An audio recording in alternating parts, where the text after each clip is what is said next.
diz: os 5 reis amorreus ocidentais, da parte oeste, da banda oeste do Rio Jordão, a saber, o rei de Jerusalém, de Hebron, de Jarmute, de Lax e de Eglon, juntaram seus exércitos e saíram para atacar Gibeon. 5 reis saíram para atacar um rei, uma cidade, Gibeon. Os homens, versículo 6, de Gibeon, mandaram dizer a Josué. Esse Josué é familiar para você? Sabe quem é Josué? Quem é Josué? Sucessor de quem? De quem? Elias? Moisés. Josué é aquele homem que Deus disse: Moisés, meu servo é morto, mas não te pasmes, nem te espantes, porque assim como eu fui com Moisés, eu serei contigo, Josué, e tu farás esse povo herdar e entrar na terra que sob juramento prometi aos seus pais Abraão, Isaque e Jacó. Você, Josué, está incumbido de uma grande tarefa. Irmão, dar continuidade a algo que alguém fez de uma forma tão primaz quanto fez Moisés não é fácil. Fazer o trabalho suceder alguém que se aposentou e que fez um excelente trabalho, ou alguém que faleceu e deixou nas suas mãos, não é fácil. E a tarefa é muito grande. E esse Josué, ele desponta muito em muitos aspectos, porque Moisés tinha um filho chamado Gerson. Por que Gerson, o filho de Moisés, não assume a tarefa de conduzir o povo? Por que o legado, o bastão, passa para alguém que nem é parente dele? Porque Josué desejava estar na presença do Senhor. Josué era do tipo que, se Moisés ficasse 40 dias no Monte Sinai buscando a instrução de Deus, como ficou e recebeu os 10 mandamentos em Êxodo 20, Josué está lá embaixo 40 dias velando e esperando até que Moisés desça. Ele fica lá como escoteiro, como um escudeiro, como alguém que carrega a mala, a bagagem, que alivia o fardo do profeta. Essa perseverança desse homem, Josué, é levada em conta por Deus. E foi o próprio Deus que, percebendo a atitude de Josué de sempre ficar à porta da tenda do encontro, porque ele próprio não podia entrar, era vedado o acesso a ele, somente Moisés e Arão podiam entrar, o sumo sacerdote Arão. Mas Josué sempre ficava na porta, observando ele, sempre olhando ele, Caleb, companheiros. Ele é um dos 12 que foram enviados para espiar a terra. E ao contrário do relatório dos 10 pessimistas que disseram: o povo da terra é enorme, nós somos como gafanhotos aos seus olhos, nós não temos a mínima condição, eles são peritos em guerra, nós somos um povo peregrino aí, somos beduínos andando pela terra, nós não temos a mínima chance de tomar posse. Mas a palavra dele era diferente. Ele dizia, ao invés de reparar no tamanho dos guerreiros, dos inimigos, ele reparava no tamanho do cacho de uva. Ele reparava na fartura da terra. Porque o que Deus prometeu foi terra ou inimigo? O que Deus prometeu? Terra ou inimigo? Então ele olhou para a promessa. Ele olhou para o que Deus prometeu. Deus prometeu uma terra que mana leite e mel. Ele foi lá e disse: a terra é desse jeito. Ele não olhou para os inimigos. Porque para esse Deus que abriu o mar vermelho e fez o povo passar com o pé enxuto, o que será esses inimigos da terra? Afinal de contas, você sabe por quê? É só uma questão de princípio e lógica. Por que Deus tirou o povo de Israel do Egito? Porque o nível de maldade dos habitantes da Palestina chegou ao ápice, ao topo. Caso contrário, o povo de Israel continuaria no Egito como escravo. Deus só tira o povo do Egito quando o gatilho é acionado. Qual é o gatilho? A maldade do povo. esse povo tem que ser desterrado, e o meu povo vai habitar nessa terra. Essa terra que sob juramento eu prometi para Abraão, agora eu vou entregar. Mas eu demorei 400 anos para cumprir a promessa, porque esse povo ainda não tinha cometido o pecado suficiente para ser desterrado. Então, se você sai do Egito, atravessa o Mar Vermelho, e o exército dos egípcios entra junto com o faraó, e o mar se fecha, e o exército do faraó fica dentro do mar submergido, e você sai ileso, isso significa que a terra prometida é sua. Se você está aqui ouvindo essa palavra, já é um indício de algumas coisas. Tem gente que não repara o que está acontecendo na sua vida, mas é bom você perceber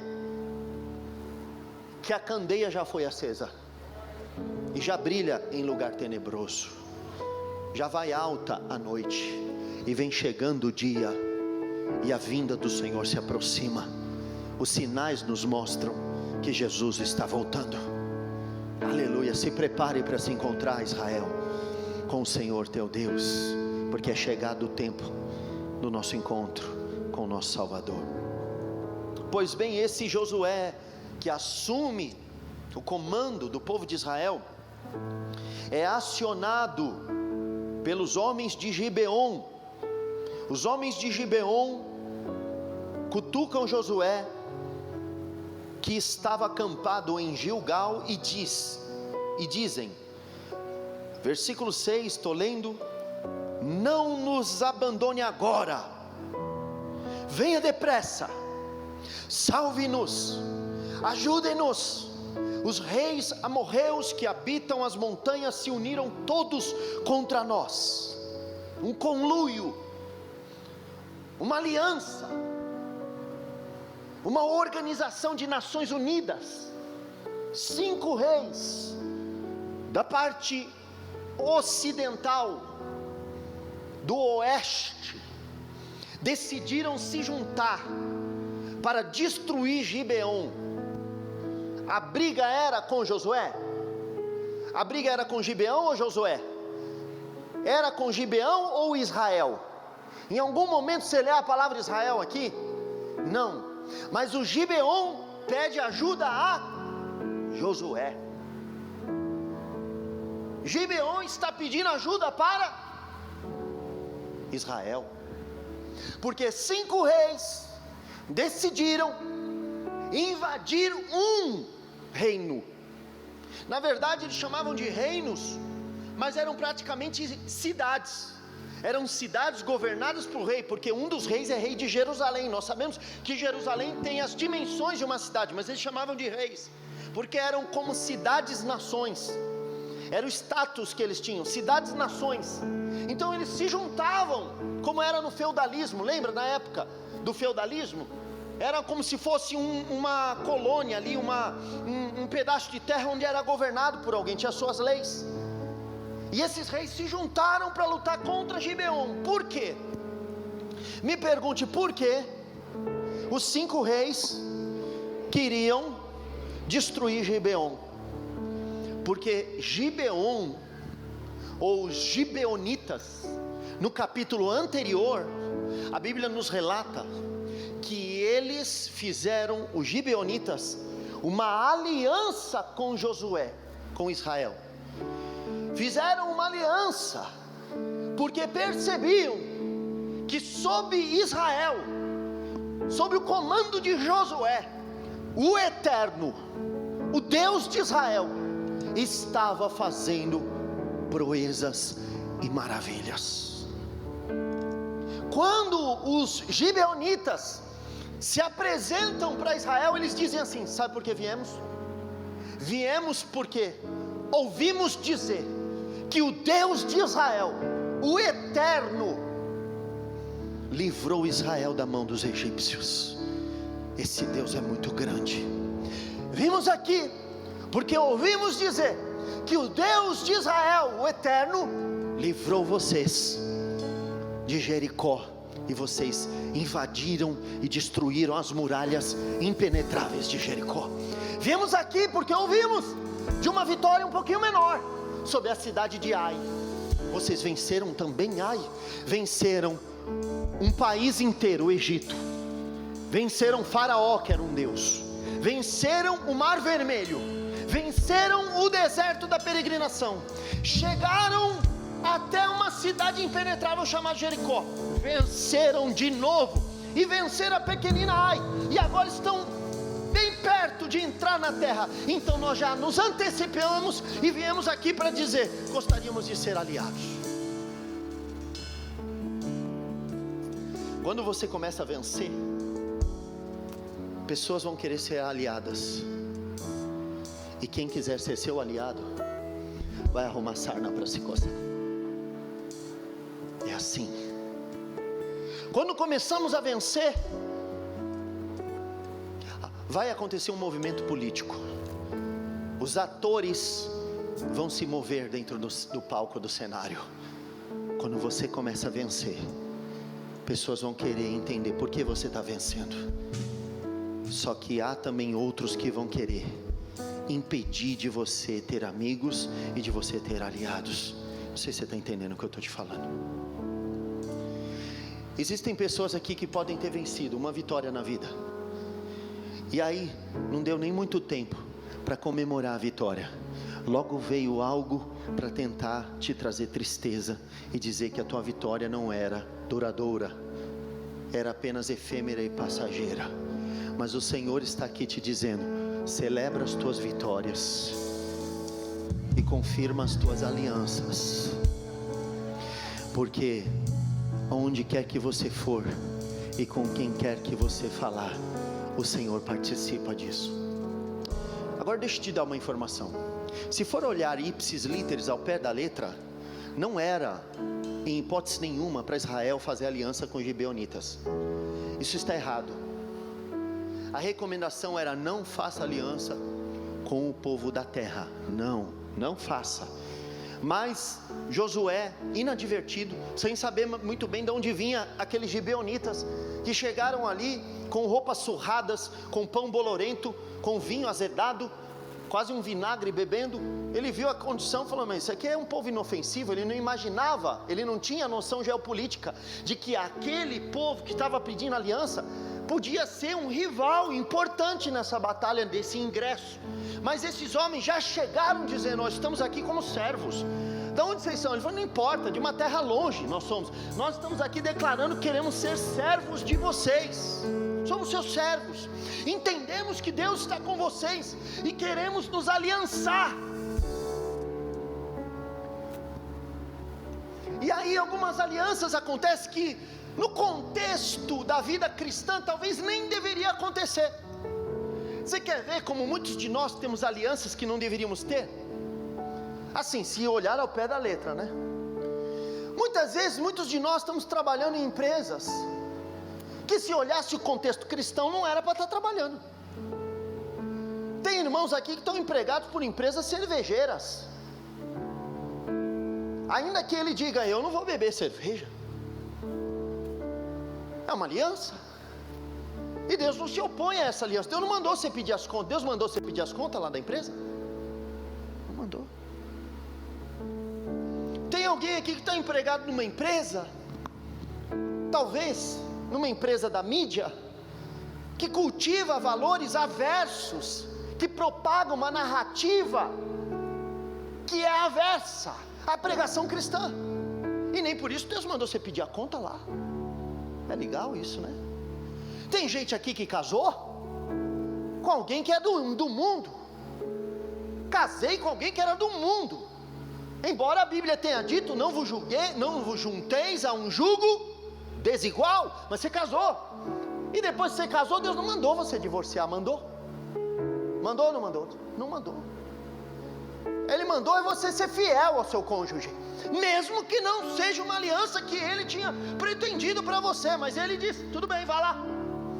No seu contexto secular, na sua vida secular, você se estabelece em algum lugar, e aí você entra numa convenção, talvez uma reunião de vizinhos, liderado por um vizinho que tem uma fé completamente torta a sua, mas ele está liderando uma causa que para você parece justa e benéfica para o todo, e você diz: tá bom, você tem meu voto, estou com você. Você fez uma aliança, Josué fez uma aliança com os gibeonitas, mesmo que não era para fazer, mas agora que fez, vai fazer o quê? Está feito. Deus deixou de ser o Deus de Josué, só porque Josué foi. Tem gente aqui que está trabalhando na casa de pessoas que debocham da tua fé, mas mesmo assim essa pessoa paga o teu salário, honra o teu horário, e beneficia, e reparte lucro, e dá férias para você, e você continua lá, tá certo? Deus não impede você. Aleluia. Você vai vender uma casa para um cara que ele vai lá para ficar com a amante, e Deus não vai falar para você: não vende. O cara comprou, tinha duas, tem a casa dele e a casa com a amante. Ele tem uma casa com outra família. Você vende a casa, ganha comissão e está tudo certo. É muito doido isso. Você vai fazer um negócio com alguém, o cara vai ganhar um dinheiro com você, ele vai pegar o dinheiro e vai encher o nariz de cocaína. E nem por isso Deus disse para você: não vamos fazer esse negócio.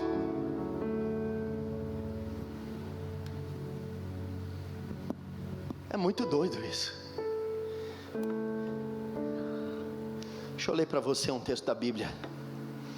Olha o que está escrito em Jeremias capítulo 29, verso de número 4 a 7.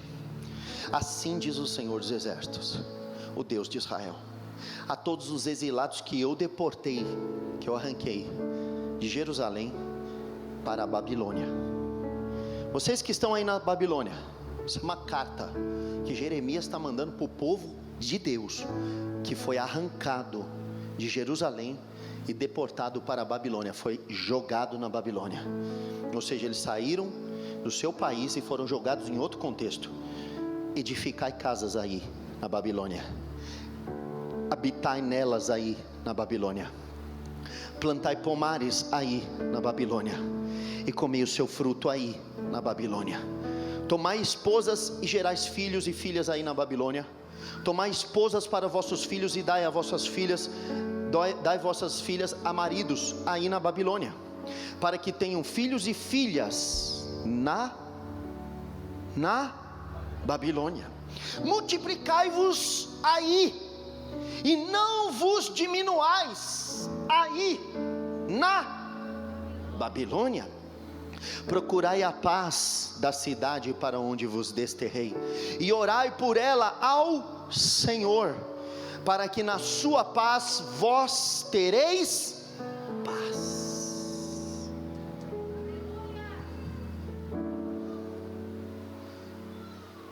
Nós estamos numa cidade, nós temos uma aliança com ela. Você está numa cidade, cadê o casal que é de Salto? Vocês têm uma aliança com aquela cidade. Você tem um compromisso com aquela cidade. A igreja está numa cidade, ela passa a ter um compromisso, ela passa a ter uma sociedade, ela passa a ter uma aliança com a cidade. Você está morando numa casa com 3 pessoas. Essas 3 pessoas, cada um professa uma fé. Um não professa nada, está desviado, está andando por aí. O outro diz que é católico, o outro está indo no espiritismo. Você é crente, mas você está na casa. A casa tem que ficar limpa, a casa tem que ficar cheirosa, a casa tem que ficar bonita, a casa tem que ficar aprazível, a casa tem que ter lugar para comer, a casa tem que ter comida, a casa tem que ter provisão, a casa tem que pagar luz, e você coopera com a casa. Planta pomares, comam fruto, casem os filhos e as filhas, e os filhos dos filhos e das filhas, gerem, produzam e busquem a paz da cidade, e na paz da cidade eu vos darei a paz. E o próximo versículo, vocês tinham colocado na tela, no verso 8 de Jeremias. Se nós adiantarmos para o 11, dentro desse contexto vai dizer uma coisa que todo mundo fala. 11, joga no 11. Eu é que sei que pensamentos tenho sobre vós. Está tudo certo entre mim e vocês. Eu sei que vocês estão aí no mundão. Eu sei que você está numa casa. Eu sei que você está numa cidade. Eu sei que pessoas que governam vocês às vezes são ímpios, às vezes não conhecem minha palavra. Está tudo certo. Eu é que sei que pensamentos tenho sobre vós, pensamentos de paz e não de mal, para vos dar o fim que desejais. Não tem problema se você tem uma aliança com o mundo. O importante é você não esquecer que eu sou o teu Deus. você pode ter uma aliança, você pode ter um contrato, você pode ter um compromisso com o mundo, com a cidade, com a casa, com o bairro, você pode ter um compromisso com a democracia, você pode ter um compromisso com o regime que você está vivendo, não tem problema nenhum, você é meu, eu sou o seu Deus, está tudo resolvido, eu sei que pensamento tenho sobre ti, planta pomar, edifica a casa, habita nela, dá seus filhos, suas filhas em casamento, vive a vida, vai que vai, porque eu sou contigo e está tudo certo, Josué. Olha as palavras de Jesus em João capítulo 17, verso 15: não peço que os tire do mundo, e sim que os guardes do mal. Eles não são do mundo, como também eu não sou. Santifica-os na verdade, a tua palavra é a verdade. Assim como tu me enviaste ao mundo, também eu os enviei ao mundo.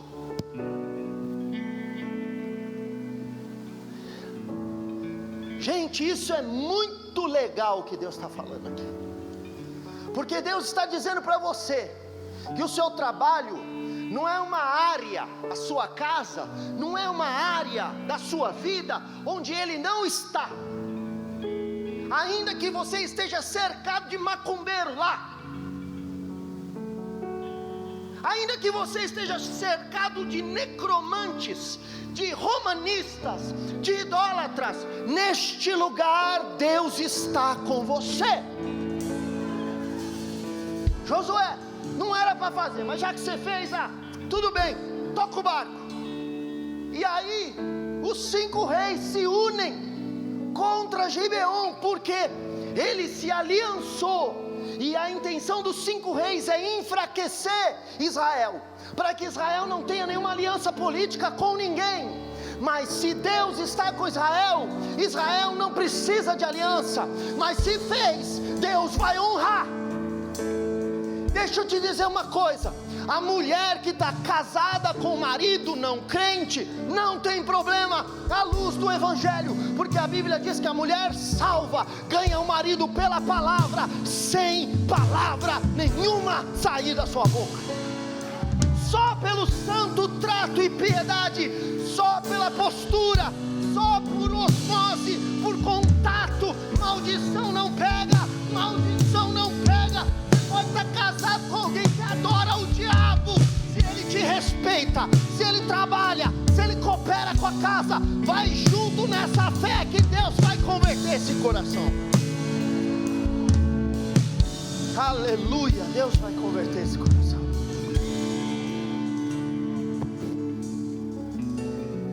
E com base nisso, sabe que a gente constrói nessa palavra? Uma igreja muito mais dinâmica, muito mais forte, com uma compreensão muito maior de tempo e espaço. Nós não podemos ser aquele povinho bitolado, povo bitolado, com a mente engessada, com a cabeça para baixo. Deus não te chamou para isso. Deus levanta a tua cabeça e diz: ocupa o teu espaço, planta os teus pomares, faz a tua grama ser verde, pinta a fachada da tua casa, mostra a tua cara. Eu te pus aí para brilhar, você é luz do mundo, eu não te tirei do mundo, assim como meu pai me enviou ao mundo, eu enviei vocês ao mundo. Irmãos, me responda, por que o Pai enviaria Jesus ao mundo? Porque Jesus enviaria nós ao mundo, nos enviaria ao mundo. Ele nos enviou para sermos cartas vivas, Ele nos enviou para entregarmos uma mensagem, Ele nos enviou para mostrar que o Evangelho é tão glorioso, tão flexível, tão poderoso, tão grande, que nós podemos conviver no ambiente mais hostil e ainda assim sair vitoriosos, ainda assim vencermos. E aqui, continuando lendo essa palavra, depois do pedido de ajuda dos gibeonitas para com Josué, versículo 7, Josué partiu de Gilgal com todo o seu exército, todos os soldados valentes. O Eterno disse a ele: não dê chances a eles, aos 5 reis. Eu já os entreguei em suas mãos. Nenhum deles resistirá a vocês. Aleluia. Deus está falando para Josué: a briga não é tua, fica quieto, deixa que se acabe. Você não queria ter feito essa aliança mesmo? Você fez errado, você ficar quieto, está resolvido. Gibeonita morre e a tua aliança expira, acaba. Você está resolvido, está desimpedido. Está com aliança? Fez aliança com alguém? Você tem um sobrenome de uma família? Lute por esse sobrenome. Está trabalhando, está empregado? Pare de defraudar a tua empresa. Não sofra como um bandido, como um ladrão. Se vai sofrer, sofra como cristão, porque quem sofre com esse nome tem galardão no céu. Se é para te perseguir, persiga você por causa da justiça, não porque você é um defraudador da empresa. Está estudando? Se esforça, tira a melhor nota, mostra para o teu professor, ele impôs essa matéria, irmão, deixa eu explicar uma coisa para você. Nada nessa terra se cria sem o consentimento de Deus. Até as políticas mais absurdas e insanas que eles impõem a gente estudar, muitas delas que não tem efetividade nenhuma, você não consegue verificar aonde que vai chegar, aonde que vai dar isso, aonde que vai dar, para que eu estou aprendendo isso? Aprende, meu irmão, e tira a nota 10 lá, porque isso não significa nada, significa apenas que você está comprometido com a aliança que você assumiu, significa apenas que você é uma pessoa que tem palavra, que o seu falar é sim, sim, não, não, e o que passa disso é procedência maligna. Seja você também uma carta viva, escrita com letra, não letra morta, mas espírito vivificante que torna essa letra viva, que faz ela se realçar e sair do papel. Deus está provocando em nós uma cristandade, um cristianismo muito mais vivo, muito mais poderoso, muito mais eficaz. Agora para pensar, quem são os inimigos dos meus amigos? Quem são os inimigos dos meus aliados? Se os inimigos dos meus aliados passam a ser agora o problema meu,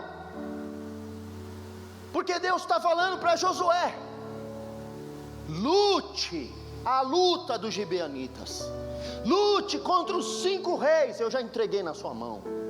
Honre a aliança que você tem. Tem gente que não vê a hora da mulher trair ele. Ô pastor, que é isso? É que ele quer separar na boa. Ele está doidinho para casar de novo, está flertando com outro, ele quer que a mulher traia ele. Isso é insano, mas acontece. Eu já peguei vários casais que eles não estavam mais interessados em estar casados, mas eles sabem que a palavra diz que se ele se separar, ele é adúltero. Se ele se separa e casa com outro, então ele espera que a mulher traia ele primeiro. E o contrário é verdadeiro. Já vi também mulher desejando: ah, meu marido vai me trair, uma hora ele vai me trair, tomara que me traia, para mim ficar livre desse traste. Ninguém me falou desse jeito, mas estava na cara. Defraudador de aliança, detrator, desobediente a pai e mãe, infiel no contrato, irreconciliável, pervertidos, são palavras que Romanos capítulo 1 coloca. É por essas causas, por essas e por outras, que todo pecou e destituído foi da glória de Deus. Se você tem uma aliança com alguém, se ela foi celebrada perante Deus, se Deus está a par dessa aliança, honre. Honre. Se essa aliança for quebrada, que não seja por você, que não seja, ou não era para fazer, mas fez, então vai até o fim. Viva uma vida penitente. Deus está nos ensinando isso, porque Deus está falando: Josué, pode ir, eu sou com você, já venci, já entreguei na mão, você já vai livrar os gibeonitas, já está tudo certo, porque eu sou um Deus de aliança. Você firmou aliança? Então está firmado. Não era para firmar, firmou, mas tudo bem, vamos que vamos. Não era para fazer aliança, mas já que fez, Deus está falando: eu vou honrar. Jesus quer que lutemos pela nossa sociedade. Qual é a temática que está em alta hoje aqui no Brasil? Qual é o assunto que vocês ouvem fora pandemia? No Brasil, hoje, dia 22/11, qual é? Racismo.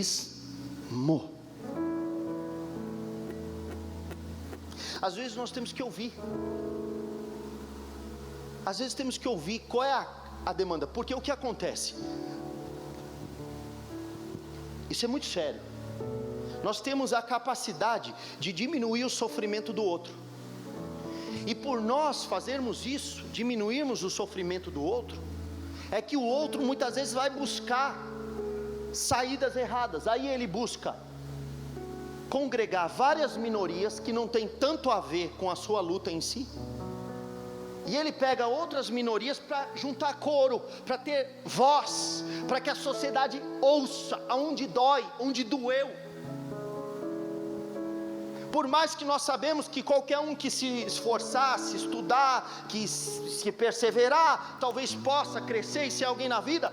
Irmãos, acredite que para algumas pessoas que não têm a resiliência de outras pessoas, vai haver bloqueios sociais que vai impedir a ascensão social dessas pessoas. Se nós só olharmos o fato de que o nosso país teve 388 anos de escravidão, e que 57% da população são negros ou pardos, e que dessa população a representatividade deles é ínfima nas câmaras e assembleias do país, nós já vamos ver que tem alguma coisa meio desequilibrada. A igreja não precisa de uma pessoa nos orientando com esquerda e com direita, dizendo, vai por esse caminho ou vai por aquele. Ela já tem a Bíblia, ela já tem o Espírito Santo. A igreja não precisa ficar justificando se o cara trabalha ou não trabalha. A igreja está aqui para apaziguar, e não é aquele discurso maroto, aquele discurso raso, superficial.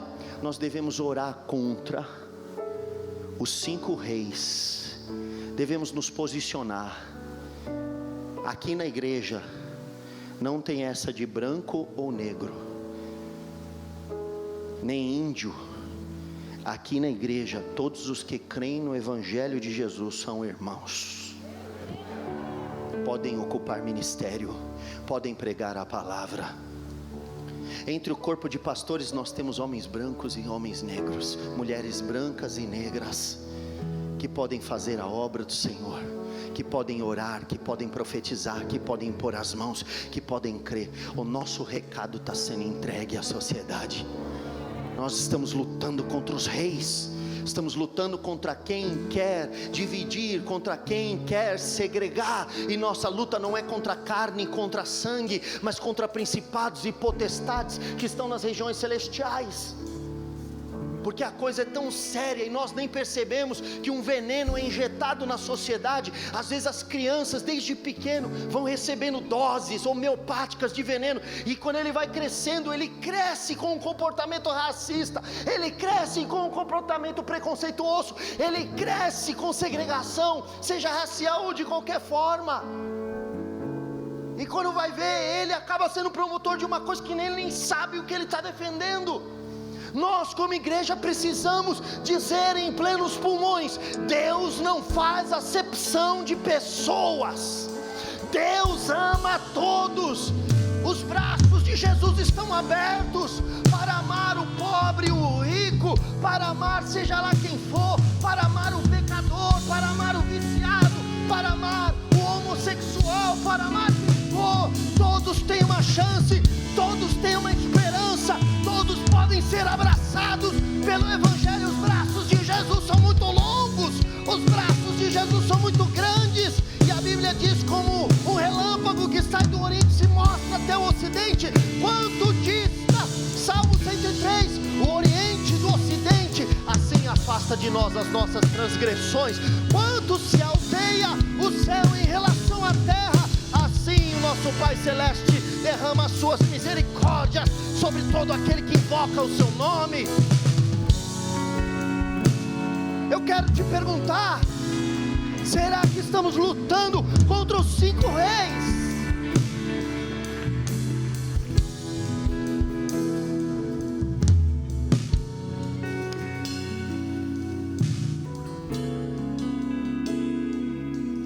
Nós podíamos dizer: a briga não é nossa, a briga não é nossa. Mas sabe quem eu acho que vai conquistar a terra? Se nós lermos aqui o enredo dessa passagem, eu tenho para mim que quem conquistar a terra vão ser aqueles que lutarem contra quem luta com os nossos aliados. Quem acolhe essa cidade, essa igreja nessa cidade, o nome é município de Itu. Os cidadãos ituanos olharam para essa igreja como para algumas outras e disseram: essa igreja é relevante aqui, essa igreja precisa estar aqui. Quem faz uma igreja crescer numa cidade é a cidade, não é Deus. Deus pode colocar a cidade, a igreja, e ela não conversar com a cidade. Se a igreja não conversa, não tem interlocução com a cidade não entende a razão dela estar lá. Talvez ela passe em frente e fale: não entendo o porquê disso, por isso não vou prestigiar, não vou congregar, não vou frequentar, não tem porquê ir. Mas quando uma cidade entende o porquê que uma igreja está lá, ela prestigia, ela comparece, ela vem, ela convida. É a cidade que passa a se aliançar. É por isso que Jesus está dizendo: se a igreja é importante para a cidade, então as causas da cidade são as causas da igreja. Há uma aliança. Nós temos que lutar pelo aquilo que aflige a cidade. Os 5 reis que estão afligindo a cidade, que estão fazendo as famílias entrar em disfuncionalidade, que estão fazendo os filhos perderem referência de pais, viverem em orfandade mesmo que debaixo de uma casa com um pai presente. Famílias divididas, adultério, desgraças familiar, ciúmes, feminicídio e todas essas coisas. Se tudo isso está acontecendo e nós estamos aqui de braços cruzados e dizer: eu vim aqui buscar uma bênção, meu irmão, muito provavelmente você não sai com a bênção e a cidade continua a mesma miséria. Mas se você comprar a briga da cidade e dizer: eu vim aqui para plantar pomares, eu vim aqui para edificar casas, eu vim aqui para habitar nelas, eu vim aqui para fazer a paz do meu Cristo entrar. Sabe que Jesus disse: quando eu enviar vocês para algum lugar, entre numa casa e diga: paz seja nesta casa. Aonde você entrar, você leva paz. Aonde você entrar, você leva prosperidade. Aonde você entrar, você leva vida. Aonde Jesus entrava, alguma coisa acontecia. Se ele entrava no casamento, a água virava vinho. Se ele entrava numa cidade, o pão multiplicava, o milagre acontecia, enfermos eram curados. Vamos cooperar pela cidade, vamos trabalhar por ela, porque se nós trabalharmos pelos aliados, Deus trabalhará por nós.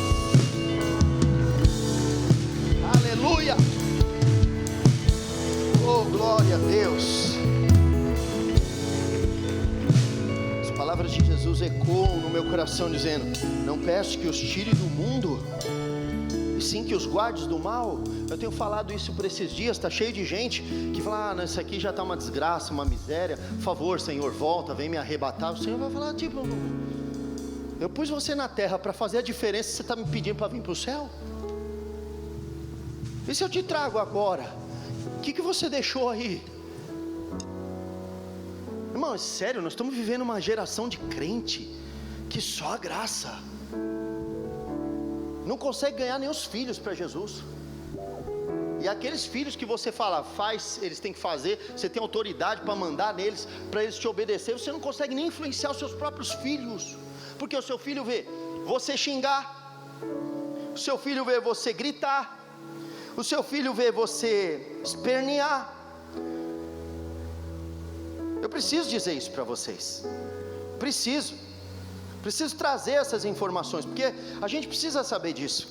Olha, escuta só: pais ausentes e dominadores geram filhos afetivamente carentes, muitas vezes com tendências homossexuais ou mesmo mulherengos, a fim de se afirmar aquilo que eles têm dúvida que tem valor próprio. Pais adúlteros produzem filhos sexualmente deformados. Pais bêbados geram filhos inseguros. Pais mentirosos quase sempre geram filhos sem caráter. Pais preguiçosos têm filhos irresponsáveis, sem perspectiva, sem futuro, sem sonhos. Isso é muito sério. Isso é muito sério. Porque se nós somos esses tipos de pais ou filhos, essa cultura tem que parar em nós. porque nós ouvimos a cultura do céu, nós ouvimos o Evangelho. E eu preguei na quarta-feira uma coisa para vocês, e hoje ela se complementa aquilo que Deus vem falando ao nosso coração. Na quarta-feira eu disse que quando Jesus envia para pregar o ID, Ele não manda você dizer Jesus te ama. Quando Ele te envia para pregar o ID, pelo texto de Mateus 28, Ele diz: ide e discipulem as nações. Eu não sei quem falou, eu ouvi dizer: a África é o continente mais evangelizado da história. Reinhard Bonnke ganhou milhões de pessoas, pregou para mais de 80 milhões de pessoas. O cara era um monstro de evangelização, mas a África ainda é o continente mais evangelizado da história. Por quê? Evangeliza, prega, boas novas, mas não implanta o reino, não discipula ninguém. Então aquela semente morre, toda vez você deixa e ela seca. O sol escaldante da África seca, não traz o reino. Quando Jesus nos enviou, Ele não nos enviou para dizer Jesus te ama, Ele nos enviou para dizer: arrependei-vos, pois é chegado a vós o reino. O reino chegou, o reino agora faz parte do teu contexto, da tua realidade, da tua história, da tua cultura. Chegou o reino de Deus na terra. Eu vi a história esses dias, não me lembro agora também, mas olha que história interessante. Um missionário chegou para evangelizar uma tribo, e essa tribo cultuava, se eles tivessem lido a história de Judas, eles teriam tido em Judas um herói, porque a prática da traição e de ser sorrateiro, e de manipular uma situação, ou de trair e levar vantagem sobre outro, naquela tribo era uma glória. Esse missionário chegou, e se ele falasse de Judas, Judas seria o Deus ali, não dava para ele falar simplesmente de Jesus ali. Só que passado alguns anos, 85% dessa tribo hoje é cristã, e serve a Deus, e entende que trair é errado, porque o reino chegou lá, um aprendizado, um ensinamento chegou. A minha pergunta é: o que nós fizemos nesses anos de Jesus? Eu perguntei isso para os líderes da igreja: posso fechar a porta da igreja? Que diferença vai fazer se as igrejas evangélicas dessa cidade fechar a porta hoje? Se baixarmos o CNPJ, se encerrarmos o alvará da igreja, será que a cidade vai ter alguma mudança, igreja? Será que podemos dizer como Josué: eu lutei a briga de Gibeon, eu lutei contra os 5 reis, Deus me deu vitória? Que hoje você possa se revoltar e sair dessa posição de mesmice espiritual e se posicionar de uma forma contundente, poderosa, e dizer: Deus me enviou para lutar contra os 5 reis. Versículo 9 de Josué capítulo 10. Josué marchou de Gilgal durante toda a noite e os apanhou de surpresa, os 5 reis. O Eterno os deixou confusos perante Israel, e Israel obteve uma importante vitória em Gibeon. Os israelitas perseguiram os inimigos lá no alto, a caminho de Bet-Horon até Azeca e Madecá.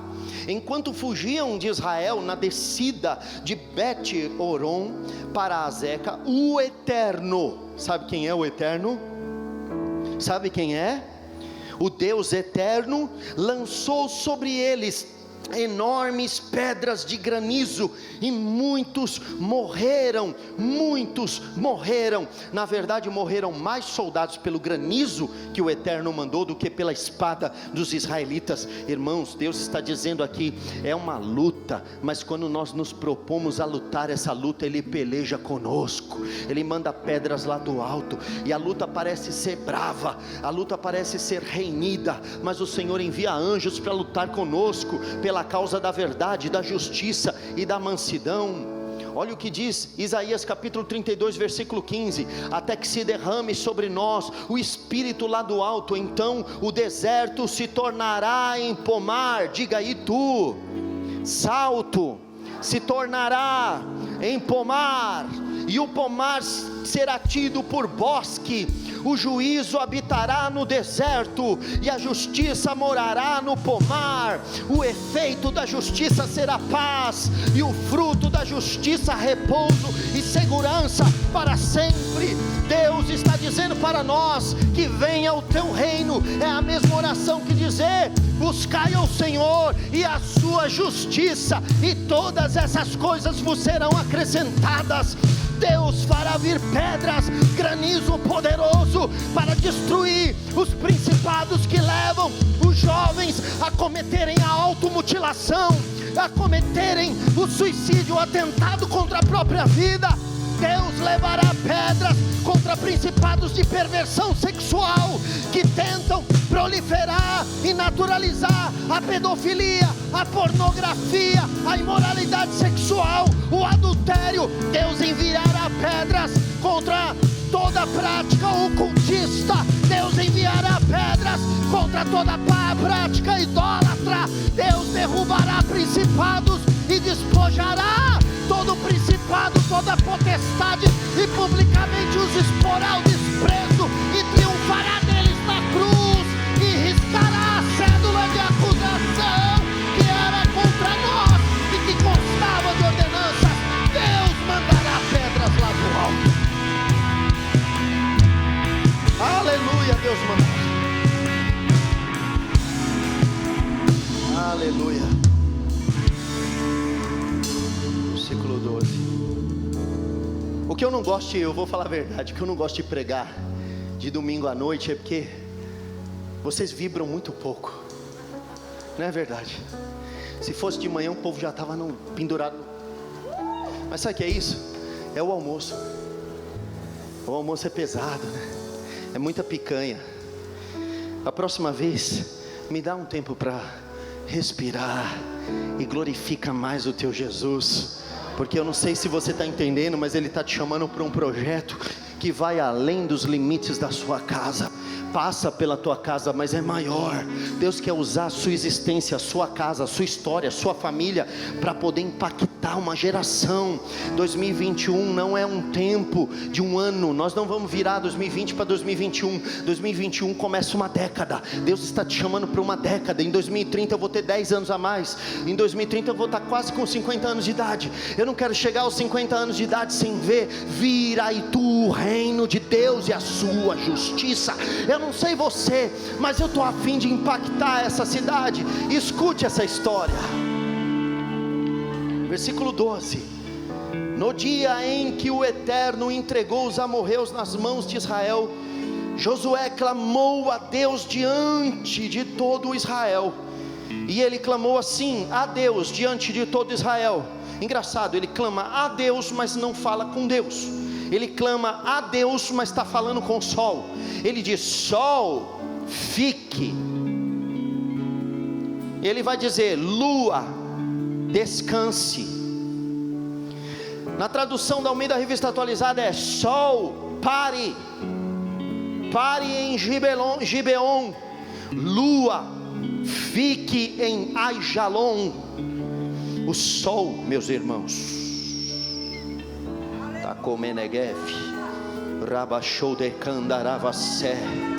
o sol, meus irmãos, parou, e a lua ficou imóvel até que ele derrotasse os inimigos, porque a vitória era a luta era tão grande que não cabia num dia, e se anoitecesse, aqueles inimigos iam voltar no outro dia. Ele disse: só tem um jeito de resolver isso: céu, obedece a terra. O que eu estou fazendo aqui não é para mim, não se trata de mim, não se trata da minha família, não se trata do meu umbigo, não se trata da minha garagem, não se trata do meu carro, nem da minha conta corrente. O que eu estou fazendo aqui se trata de uma cidade, se trata de uma década, se trata de 2030, se trata de uma geração, se trata de uma cidade chamada Itu e Salto, se trata de uma região, se trata de um país, se trata de uma geração de pessoas, se trata do racismo, se trata da maldade, se trata de tantas coisas ruins. Não dá para parar. Sol, para agora. Lua, para agora. Obedece, para.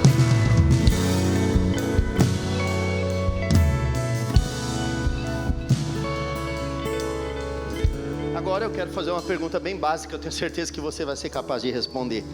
É um quiz.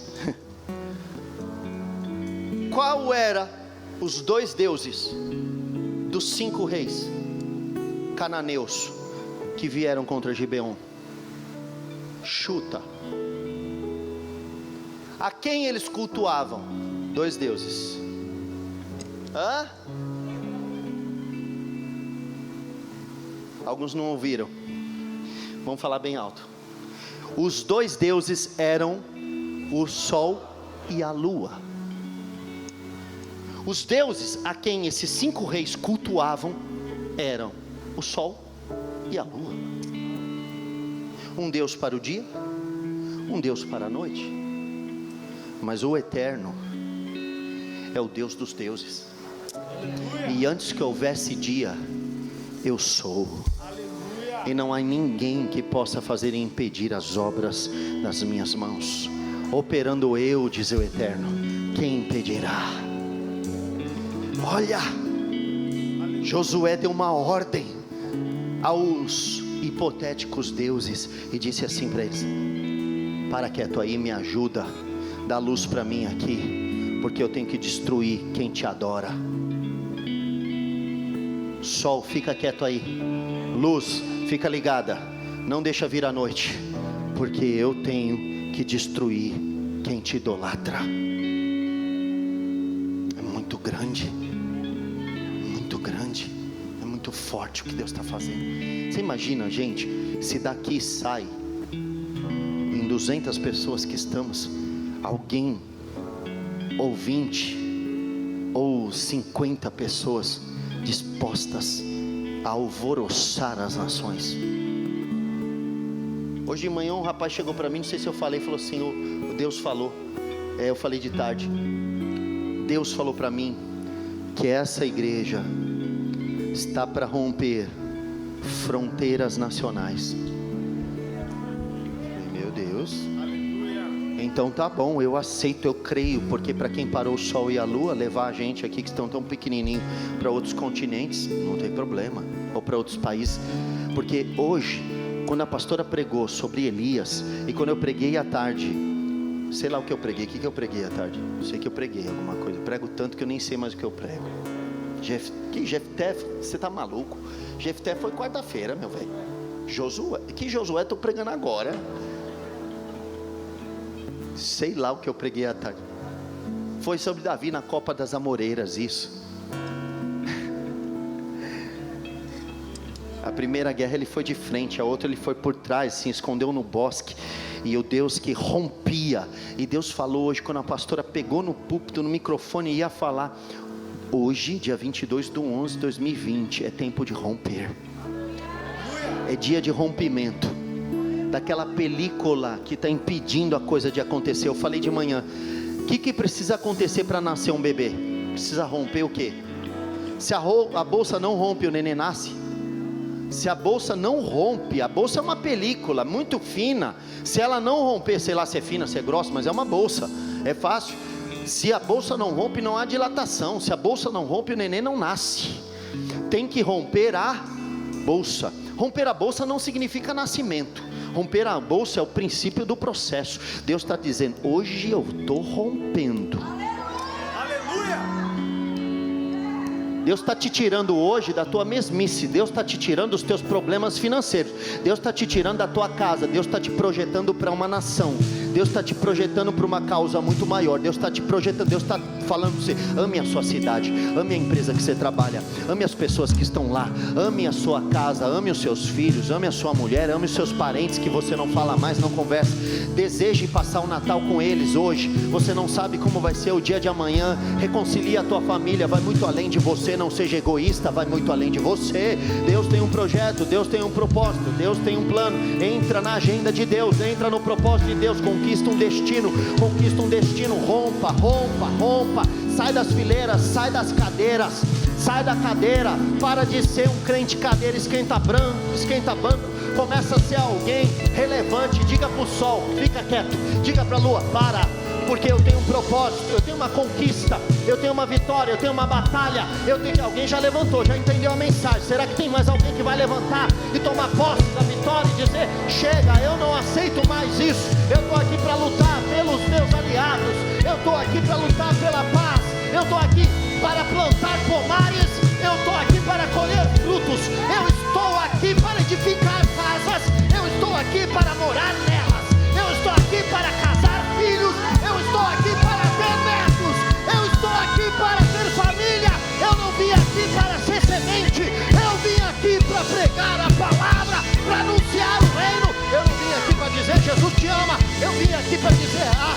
arrependei-vos, pois é chegado a vós o reino de Deus. Eu vou construir minha vida em ti.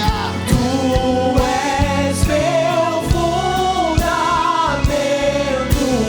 Eu vou confiar somente em ti. Não vou zerar. Eu vou construir. Eu vou construir minha vida em ti. Tu és meu fundamento. Eu vou confiar somente em ti. Não vou ser abalado. Versículo número 13. Essa é uma citação do livro dos justos. Na Bíblia há duas citações do livro dos justos. A primeira está aqui, a outra está em 1 Samuel. O livro dos justos é um livro que infelizmente nós perdemos na história. Devia ter um monte de coisa bonita escrita nele, mas infelizmente foi perdido. Mas essa história, dentre as duas que a Bíblia cataloga, essa está aqui. E aqui diz, essa é uma citação do livro dos justos. O sol parou no meio do céu e permaneceu ali o dia inteiro. Deus está dizendo, se você lutar contra os 5 reis,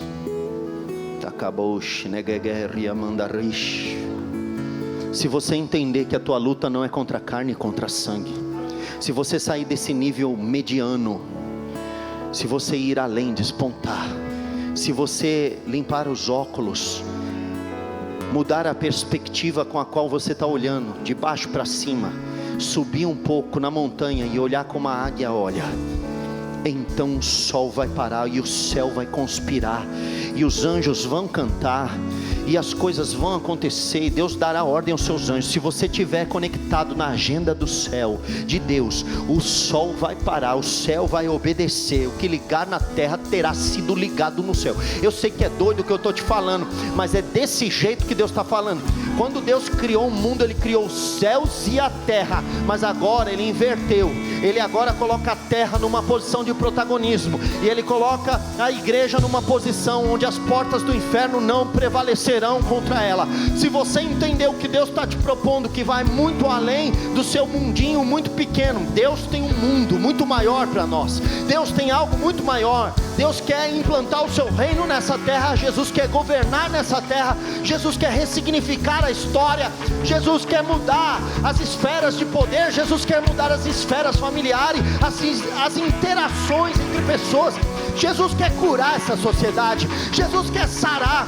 Talvez o discurso de Martin Luther King precisa ser ecoado. Eu tenho um sonho em que homens brancos e negros, em que crianças brancas e negras vão brincar pelos parques.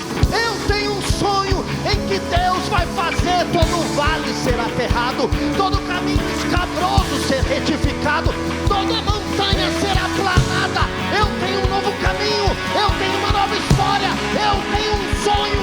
Deus está para fazer algo grande nessa cidade. Deus está para fazer algo grande neste lugar. Se você compreender isso, o que está escrito no livro dos justos, você vai saber que o sol parou no meio do céu e permaneceu ali o dia inteiro. Nunca ouvi um dia como aquele, nem antes, nem depois. O Eterno cumprindo uma ordem humana. O Eterno cumprindo uma ordem humana. De fato, o Eterno lutou a favor de Israel. Deus vai lutar a favor da igreja, se a igreja lutar contra os 5 reis da terra. Ai, Becalemendov Leberia. Svinejoter kleine vome vanidas. Gloria mineriui. Chovere menderia magakusho mondoresh. Diga assim para o Senhor. Diga: Eterno, Diga: Eterno, eu estou aqui nesse mundo, eu fui enviado por Jesus, me ajuda a cumprir a missão, me ajude a lutar pelo meu aliado. Diga: me ajude a lutar pela minha cidade. Diga: me ajude a lutar pela minha geração. Diga: estão dizendo por aí que essa é a pior geração. Estão dizendo por aí que esse é o pior tempo de todos. Mas diga: eu estou aqui, Eterno, para lutar, para fazer dessa geração a melhor geração. Eu sei que eu sou otimista. Diga: eu sei que eu tenho muita fé. Diga: eu tenho muita fé, mas eu estou aqui para lutar. Venha o teu reino, Eterno. Venha o teu reino, Eterno. Ponha em fugida o exército dos inimigos. Manda os teus granizos, manda as tuas pedras e desbarata o inimigo. Ponha o diabo por terra, debaixo dos nossos pés. Traga libertação, traga libertação. Sara as nossas crianças, sara as nossas famílias, sara os pais. Liberta da bebedice, liberta do alcoolismo, liberta das drogas, liberta dos entorpecentes, liberta da divisão. Traz libertação, traz vitória, Eterno. Eu estou aqui para lutar, eu estou aqui para vencer, eu estou aqui para lutar, eu estou aqui para vencer. Diga: Eterno, assim como o Senhor cumpriu uma ordem humana, eu sei que parece atrevimento, mas não é pelo meu bolso. Diga: não é pelo meu bolso, não é pelo meu umbigo, não é pelo meu bel prazer, é uma causa muito maior. Diga: eu estou lutando por uma cidade. Tacalamaçai. Estou lutando por uma década. Estou lutando por uma geração. Estou lutando por uma geração. Estou lutando por crianças abusadas. Estou lutando por mulheres violentadas. Estou lutando por homens desvalidos. Estou lutando por pais. Estou lutando por filhos, pelas mães, pelas filhas, pelos avós. Estou lutando por uma geração inteira. Então cumpre a minha ordem, Senhor. Eu sei que é duro dizer isso, mas diga com fé. Não é uma causa sua pequena, diga: uma causa maior. Cumpra, por favor, a minha palavra. Cumpra a minha oração. Estou te pedindo, cumpra a minha ordem. Sol, para. Diga: sol, para. Lua, detente. Detente. Não vai avançar, porque o dia vai ser longo e a vitória vai ser grande, vai ser enorme, em nome de Jesus.